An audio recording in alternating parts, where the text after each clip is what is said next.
Picture this, a Crysis title where the nanosuit is but a plot device and has no role in the gameplay. A DeviantArt fanfiction, and a Wolfenstein game that feels nothing like a Wolfenstein game whatsoever. So I've noticed that after the initial backlash that made it fade into obscurity shortly after its release, the new Colossus has been receiving some excessively positive reviews, moving up from what used to be a 6 to a high 8. And I don't care how subjective taste is, but the new Colossus is not better than the New Order, The Old Blood, Wolfenstein 2009, or Singularity. And it definitely does not come close to Return to Castle Wolfenstein, let alone this close. Now I know why men lie about 6s being 8s, but this is the first time I've seen it happen with a video game. However, before calling it insincere marketing tactics, let's assume ignorance instead, and adopt a scholarly approach as to why the new Colossus is not only not an 8, but also why it is, beyond a doubt, the worst game in the Wolfenstein series so far, as well as one of the top 3 letdowns in gaming history, up there with Duke Nukem Forever. Before I begin, I am going to make the disclaimer that the quality of the video may be a bit less impressive than what I'm trying to establish as my standard, because alongside YouTube's horrible compression system I have going against me, I also have a very limited amount of clips to work with, as the game was a nightmare to get function with recording software, and I also did not feel like starting a second playthrough to get better bits. So everything you see on screen was recorded in side missions done after completing the main game, so not everything of what I say will be necessarily relevant to what I have to show.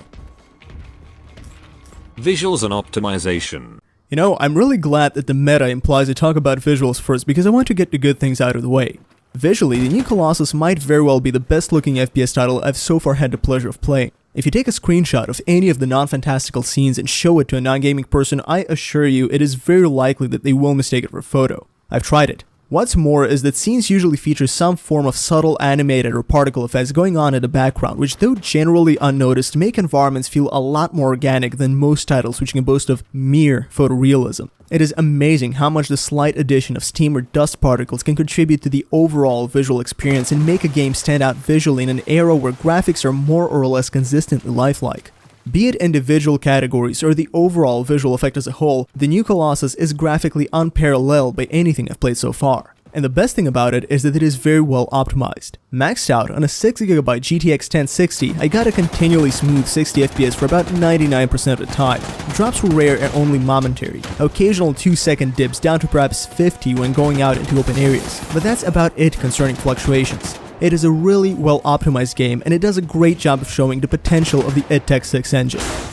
It is better optimized for mid-range systems than a Lena Dunham lookalike is for insecure guys. Unfortunately, that is where the good points end. Everything else about the new Colossus is mediocre at best and a failure at worst. It is an incompetent imitation of what the previous title set out to accomplish. Now, the first issue I'm going to draw attention to is the game's stability or lack thereof. Whereas I praise the new Colossus for running as well as it does, I must underscore that there are 2 types of performance issues. And while the new Colossus can boast of great frame rates, it occasionally suffers from the type of performance problem where it hopes that you're insecure and would blame it on your looks. And when it does get up and running, you're at risk of encountering anything from game-breaking bugs that may or may not fix themselves if you ignore them long enough, to corrupted save files that could happen at any time. These were more frequent when the game first came out, and have been for the most part patched since, but the fact does serve to prove a lack of prioritizing regarding polish on the developer's part, and I've already mentioned that it doesn't want to be recorded.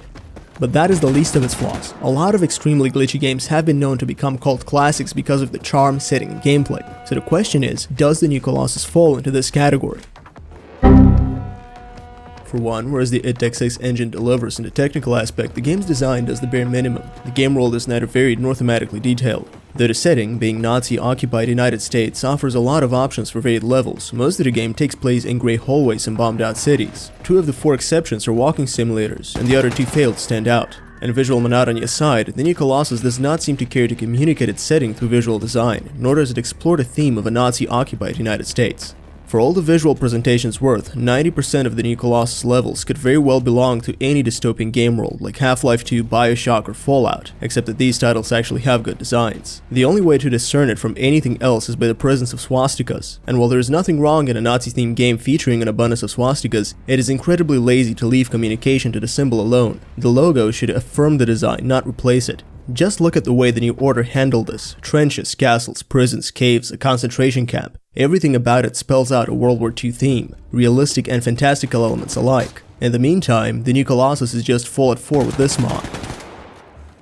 The same principle applies to the story and overall narrative presentation. The game seems to presuppose that the boomer generation will have created a hippie movement regardless of the outcome of World War II, and it extrapolates this to mean that the people who partake in this revolution are hippies themselves. The resistance wear flower-patched uniforms and peace signs, they seldom fight, and their favorite pastimes include getting high, sleeping around, and toilet humor. I'm sorry. I'm so sorry. I'm sorry 1,000 times. But now I really have to pee. Eventually, the main force is joined by Black Panthers. White America, though? Nah, they just do whatever the fucking Fuhrer tells them to do. And communists. We stood up against the imperialist war machine in the United States of America and the greedy money men of Wall Street who was itching to send the children of the proletariat off to die. These characters are all rooted in their respective ideologies, and their dialogues are similarly charged. They moralize their way into what is supposed to be a deep and thought-provoking story, only to have a shot at edginess with sex, violence, and toilet humor. Science fiction elements, instead of creative, are just plain silly, and it all amounts to alterations between groaning, cringing, and facepalming on the player's part. In conclusion, Woodstock fights the Combine after a nuclear war does not tell much of a story, nor does it do it very well. The developers seem to have tried to hit all the marks, if by marks we mean cliches, plot holes, tastelessness, and inconsistencies, and if by try we mean absolutely succeeded. The gunplay is actually fun. Weapons look cool, they feel powerful, and they are powerful. But that is the only good thing I have to say about it. Presentation and effect are only the surface level of gunplay. Good gunplay has to do with the number of weapons, how they differ from each other, their uniqueness, and above all, their viability. The new Colossus has 6 weapons you can equip. This is the lowest number in any installment past the DOS releases. 4 of these weapons are just generic iterations of mundane bullet-type weapons. The other 2 are poor excuses for an explosive arsenal. They can all be upgraded with attachments, however, these upgrades merely shift around the stats instead of changing the weapon. Gone is the assault rifle that doubles as a grenade launcher, or the sniper rifle laser carbine from the original, and in come guns that shoot slower but harder, shoot harder but waste more ammo, and maybe get a silencer. The most bizarre upgrade balancing choice is the sniper scope attachment for the assault rifle. While it is all but useless for sniping, it significantly boosts the gun's accuracy, and it does this at the expense of changing its firing mode to semi-auto. But when dual wielding, this can be avoided by quickly tapping the left and right mouse buttons, which in turn makes for a rapid-firing, dead-accurate 50 caliber monstrosity with 120 bullets before needing to reload. That is how a sniper scope turned the assault rifle into an overpowered gun at any range and in any situation, all the while being a piss-poor precision rifle.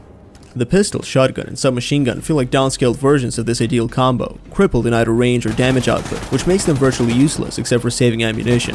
They're also sci-fi power weapons which can be carried around but not equipped, and considering that they limit the player in speed, accuracy, and reaction time, they're not power weapons as much as power gimmicks, and they're by far inferior to dual-wielded normal guns. So not only is there a very low number of weapons, but they're also generic and uninspired, and the bad balancing further narrows this number by favoring one weapon above all others.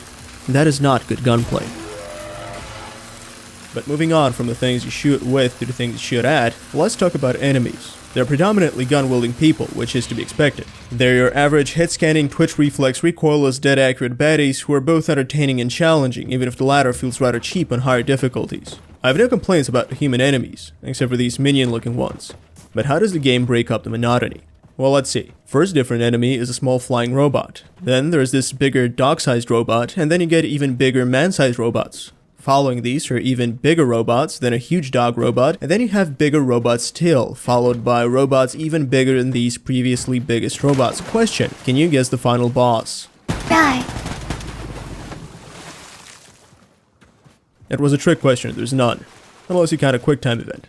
Now, I have nothing inherently against robots, but why should a game in the series that featured medieval zombie knights, skeletons that fire ghosts at you, flamethrowers pooks, mutated people who walk on their hands and shoot electricity out their lower torsos, giant mechanized Hitler, King Heinrich II, Amy Schumer, without makeup, whatever those were, super agent Nazi babes, and Nazi mages, not to mention canonically related to Doom, so demons too. Why would it, I repeat, concentrate solely on robots? From a design standpoint, it's lazy. From a gameplay aspect, it's annoying. Especially these big guys force you into stealth as they're virtually unkillable. And in case you couldn't tell, the philosophy is, the bigger the tankier.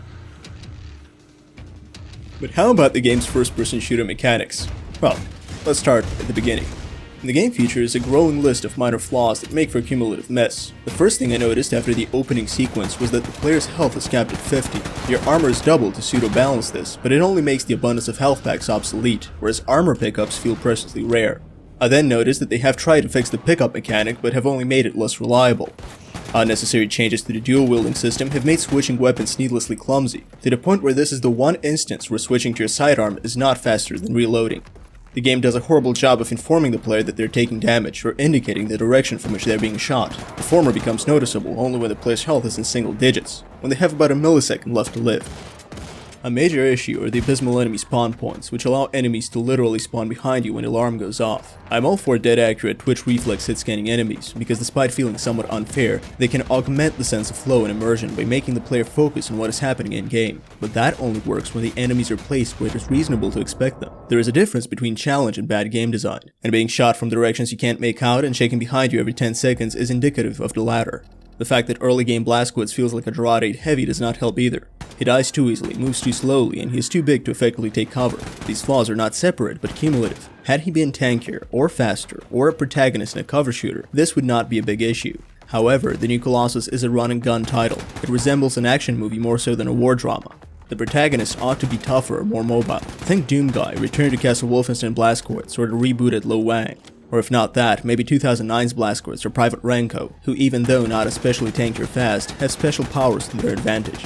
Anything works, so long as it gives the player an edge over the enemy, something they can rely on to even out the odds. In lacking this kind of mechanic, the new Colossus on harder difficulties feels like Max Payne without the bullet time. And speaking of difficulty, it offers 7, 4 of which are so easy that they present absolutely no challenge, and the other 3 feel like an Arma character has wandered into Doom territory. I repeat, the protagonist is too weak, enemies hit scan, their spawn points and AR are inconsistent, and the player is given no means to even out the odds. There are some who claim that this is because higher difficulties were designed to be played with stealth in mind. There are 3 objections to this. First, unless Big Boss or Sam Fisher make a guest appearance, stealth has no role as a primal approach in a Wolfenstein title. Second, there are plenty of forced action sequences. And third, even stealth was not designed with stealth in mind. It is the same rudimentary system from the New Order, which is about breaking line of sight and using silenced weapons or takedowns. The moment you fail, be it by missing a shot or if an enemy takes so much as a quick glance at your man bun, the alarm goes off and all hell breaks loose. The enemy does not run to an alarm switch, mind you. They just kind of trigger from their AirPods within 2 seconds of noticing something suspicious. You have no gadgets, you cannot hide in the shadows, and levels have a linear design. That is not the framework upon which one builds a solid stealth experience, especially not when the idea is that the player takes on the role of an action hero. And speaking of levels, there are corridors disguised as non-corridors. Skyboxes do not automatically make a level open because the setting implies that it is in the open, and randomly thrown together sections do not equal spontaneity. Yet despite being linear, they can also be needlessly complex, especially in their verticality, which contributes to the staccato experience of respawning by adding the sense of being lost and undergoing repetitive trial and error. In between these sections, there is of course your home base, which acts as a hub. A needlessly convoluted hub, but a hub nonetheless, and it has you performing minor and boring little tasks in the meantime, because those were really entertaining in the first game. Like I'm the goddamn errand boy. The only objectively good side to the gameplay of the new Colossus is that there is so little of it. It is a well-known fact that, of the short length the game has to offer, almost half of it is cinematics, and a good deal more is unnecessary filler. Then again, the story is the worst story in gaming since, perhaps ever. So one abysmal element is being counteracted by another abysmal element, kind of like the guilt before Finals Week, as opposed to the disappointment following Finals Week. With that said, shooting Nazis is genuinely fun. The problem is that critics tend to equivocate this with a reason to call the new Colossus a good game. Look, calling a shooter good because shooting things is fun is like calling a person beautiful because they have a nose. It is not an advantage, it is a prerequisite.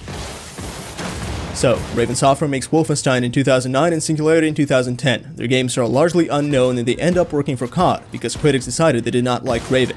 Machine Games makes an abomination and it gets Best Action Game of the Year and called a masterpiece. Go figure. So, if you feel like being tortured for the hell of it and you like uncalled for ham-fisted political comedy throughout a needlessly long, boring process that leaves you in no better condition than before you got yourself enrolled in a mess, the pleasure can be yours for $60 to $85, depending on whether you want some extra content to prolong the suffering. I'm talking, of course, about the new Colossus. College is much more expensive. I'm Crichton, and that was my honest review/criticism of the new Colossus. Eventually I will make one about the story itself, because it was so bad I think it deserves an analysis on its own, and the game is a holistic experience as well. In the meantime, there will be other shooter and non-shooter reviews. Until then, see you and take care, everybody. All 3 of you.